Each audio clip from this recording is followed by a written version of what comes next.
আসসালামু আলাইকুম my lovely viewers, আমি জান্নাত বলছি লন্ডন থেকে। আশা করি যে যেখানে আছেন ভালো আছেন নিরাপদে। আমি আল্লাহর রহমত আর আপনাদের সকলের ভালোবাসায় এখন পর্যন্ত ভালো আছি। আজকে আমি বানিয়েছিলাম বুটের ডালের বরফি।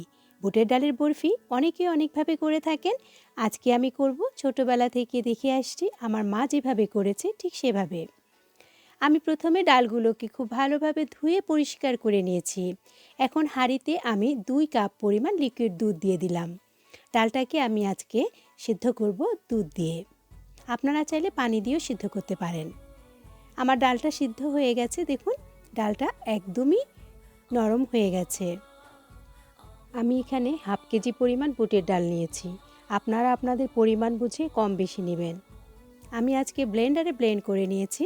আপনারা চাইলে এটাকে শিলপাটা বেটে নিতে পারেন। প্যানে আমি 2টা দারচিনি, 2টা এলাচ আর 2 টেবিল চামচ পরিমাণ ঘি দিয়ে দিলাম। ভালোভাবে নেড়েচেড়ে এই পর্যায়ে আমি এখানে দিয়ে দিব ব্লেন্ড করে রাখা ডালগুলোকে দিয়ে 5 থেকে 7 মিনিট আমি সুন্দরভাবে ফ্রাই করে নিব। যতক্ষণ পর্যন্ত সুন্দর একটা কালার না আসে ততক্ষণ পর্যন্ত আমি নেড়েচেড়ে ভাজতে থাকব। দেখুন এই পর্যায়ে আমার ডালটা খুব সুন্দরভাবে ভাজা হয়ে গেছে। আর আরেকটা কথা, এখানে আমি ঘিটা একবারে দেইনি, আমি 3 বারে ঘিটাকে এখানে দিয়েছি। প্রথম 2 টেবিল চামচ দিয়েছি, এরপর মাঝখানে আবার 1 টেবিল চামচ দিয়ে দিয়েছি।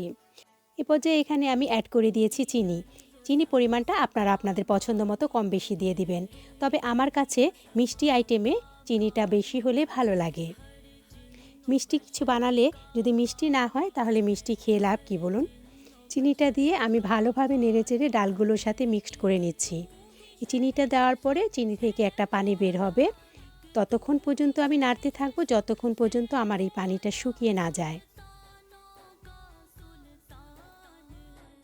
এভাবে অনবরত নাড়তে হবে যেন হাঁড়িতে লেগে না যায়। এই হালুয়াটা যদি হাঁড়িতে লেগে যায় তাহলে খেতে একদম ভালো লাগবে না। এই পর্যায়ে আমি এখানে অ্যাড করে দিচ্ছি 1 টেবিল চামচ পরিমাণ ঘি। ঘিটাকে দিয়ে আবারও নেড়েচেড়ে আমি এটাকে হালুয়ার সাথে মিক্সড করে নিচ্ছি। এভাবে ঘিটাকে দিয়ে অনবরত নাড়তে হবে। এভাবে অনবরত হালুয়াটাকে ফ্রাই করতে হবে। যত বেশি ফ্রাই করা যাবে হালুয়ার স্বাদটা তত বেশি হবে। আমি এভাবে নাড়তে নাড়তে অপেক্ষা করব যতক্ষণ পর্যন্ত হালুয়াটা শুকিয়ে না যায়। দেখুন আমার হালুয়াটা অনেকটুকু শুকিয়ে গেছে। নাড়তে নাড়তে একটা পর্যায়ে যখন হালুয়াগুলো পেন থেকে এভাবে অটোমেটিক উঠে আসবে তখনই বুঝতে হবে হালুয়াটা তৈরি হয়ে গেছে। এ পর্যায়ে একটা ট্রেতে আমি সামান্য ঘি গ্রিস করে নিয়েছি। এখন ঢেলে দিলাম হালুয়াটা। এ পর্যায়ে হালুয়াটাকে আমি পুরো ট্রেতে ছড়িয়ে দিব। ট্র্যাডিশনাল বুটের হালুয়া যেভাবে বরফি করা হয় ঠিক সেভাবে বরফি করে নেব। যারা আমার চ্যানেলটাকে সাবস্ক্রাইব করেছেন তাদেরকে অনেক অনেক ভালোবাসা, আর যারা এখনও করেননি তারা প্লিজ সাবস্ক্রাইব করে নেবেন, পাশে থাকা বেল বাটনটি অন করে দিবেন।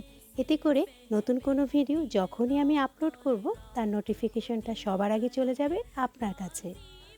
এখন একটা নাইফের সাহায্যে আমি বরফিগুলোকে এভাবে কেটে নিব।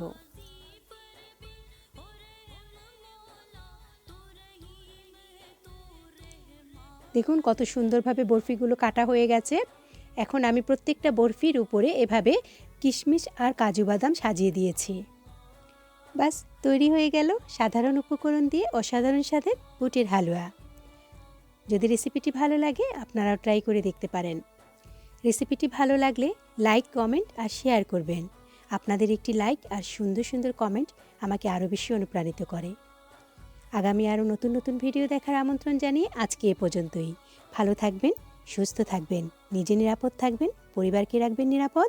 আল্লাহ হাফেজ।